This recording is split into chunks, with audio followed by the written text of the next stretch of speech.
तर आपण पाहतोय सोनम वांगचुक यांनी उपोषण मागे घेतल्यानं तणाव काहीसा निवळलाय। मात्र त्यांनी उपोषण सोडण्याआधी काय घडलं, तसंच पंतप्रधान नरेंद्र मोदी यांनी तरुणांना या संवेदनशील विषयाचं राजकारण न करण्याचं आवाहन केलंय।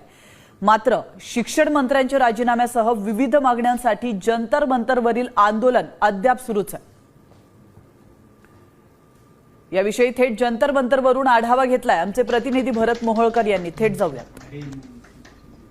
सोनम वांगचुक यांनी उपोषण सोडलं असलं तरी त्यांच्या उपोषण सोडण्याच्या आधी पंतप्रधान नरेंद्र मोदींनी एक व्हिडिओ जारी केला आणि या व्हिडिओमध्ये पंतप्रधान नरेंद्र मोदींनी असं सांगितलं की विद्यार्थ्यांच्या भविष्याची खेळ होऊ देणार नाही। मात्र खरं तर हा मुद्दा इथपर्यंतच मर्यादित नाही, तर त्यांनी असं सांगितलं कॅबिनेट बैठक घेऊ, कॅबिनेट बैठकीच्या नंतर कायदा करू, सोमवारी या संदर्भात संसदेमध्ये चर्चा होईल। हे सगळं जरी होणार असलं तरी सुद्धा 2 महिने नीटचा पेपर फुटलेला झालेला आहे। 2 महिन्यानंतरही अजूनही या सगळ्या संदर्भात कारवाई का झाली नाही हा महत्त्वाचा मुद्दा